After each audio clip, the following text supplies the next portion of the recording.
Right, so chapter 10 of Atonement, again follows straight on from chapter 9. This is where we find out that Bryony has read the letter from Robbie to Cecilia, and that's starting to shape the way that she sees Robbie. Okay, so this is starting to lead to her deciding that it must have been Robbie who raped Lola. So again, great for the loss of innocence. That moment where she reads the letter is in many ways a big loss of innocence for Bryony. About 4 lines down page 113, so just after the start, we're told that a savage and thoughtless curiosity prompted to rip the letter from its envelope. So it's almost like Bryony's taken over by this desire to sort of look inside. It's animalistic, it's savage. It's actually described in a very similar way to how she's been seeing Robbie. Okay, she decided that Robbie must be this savage, and yet Bryony's done the same thing. So it shows again it's Bryony's desire to impose a story that makes her open the letter, also makes her see Robbie in a certain way. A couple of lines after that, about halfway down page 113, we're told it was wrong to open people's letters, but it was right, it was essential for her to know everything.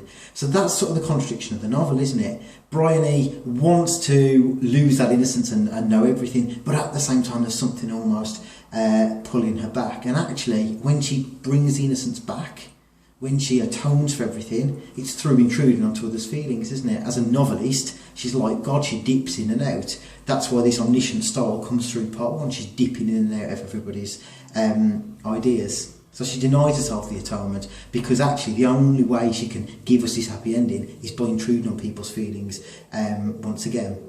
Remember, she creates Robbie and Cecilia's relationship that never happened, partly by reading the letters between them that Nettle sent and communicating with Nettle by letter as well. So actually it is ripping open these sort of secret letters and seeing this relationship that allows Bryony to form this point of view.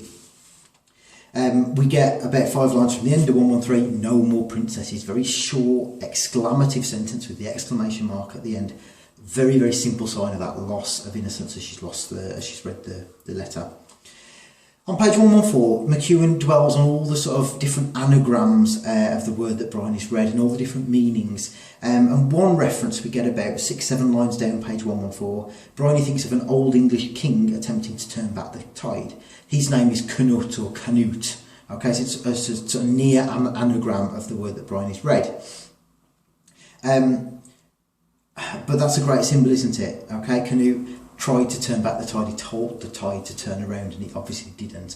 And that's what this novel is, isn't it? It's Bryony trying to halt the tide, trying to put things right. But again, there's a sign it can't ever be done. Childhood innocence can never be returned. About halfway down page 114, she thinks of it again and thinks about the first 3 letters, C-U-N, as being hollowed out, okay? It says they're like a set of anatomical drawings. Remember, Robbie left the letter he wanted sent on top of anatomical drawings again. Okay, so there's a link again between the language and what Robbie has just done, because Bryony's reconstructing this whole thing through the language that she uses. We see that again on page 115. The urge to be writing, about a third of the way down, was stronger than any notion she had of what she might write. She sees this, she loses her innocence, and straight away she wants to write. Okay, it's that same urge, that savage urge. Losing innocence is linked to writing.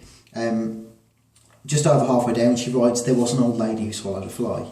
Okay, it's again a bit of a nursery rhyme, so great for innocence, but that story is one of escalating consequences, isn't it? The old lady swallows a fly, then a spider, then I think a bird, cat, dog, and it just goes up and up and up until she dies. It's about escalating consequences. It's exactly what happens in this novel. Bryony's so desperate to save Cecilia that the consequences end up with her death and Robbie's death. About halfway down page 116, Bryony's described, pen in hand, she stared across the room towards a hard-faced doll, the strange companions of a childhood she considered closed. So again, writing with the pen is the way she leaves childhood behind. Those dolls earlier have been described as straight-backed, very traditional, representing the traditional roles of women at the time. Okay, by writing, Bryony's escaping, Bryony's leaving it behind. We get a description of Lola on page 117, about halfway down. The womanly tang of Lola's perfume could not conceal a childish whiff of germaline. So she smells of perfume, but also germaline, which was like an old antiseptic that people would rub on sort of cuts and scratches. So again, Lola's this big contradiction. On the one hand, she's this innocent child victim of Paul Marshall. On the other hand, she's so desperate to lose her innocence that actually she creates a lot of harm and could be argued to be a lot more sort of malicious than Bryony, certainly in her adulthood. Just towards the bottom of page 117, we get Bryony feeling that her cousin's distress, Lola's getting upset, producing her a state of restlessness and agitation that's close to joy. Okay, Bryony is being gratified by others' reactions of showing her what she's felt. Writing is something that is almost savage, is almost sinful, and almost cruel for Bryony. It's how she's losing her innocence. It's how she's leaving these dolls behind. It's how she's growing up. We get just before the halfway point on page 118, Bryony thinks about the North, she thinks about the grim men, she thinks about the blackened mills. So contextually, again, that's showing Bryony in a bubble. She can't think of the real world, the grim world, outside of these sort of stories and these caricatures, okay? Very different to when she's serving in the war, and the real horrors don't really affect her too much at all. About halfway down page 119, Bryony describes Robbie as a maniac. Okay, and it says, a maniac, the word had refinement. Again, by using a word, Bryony gains power. Okay, it allows Bryony to diagnose Robbie. Just like later on, she brings Robbie back to life, again by using language.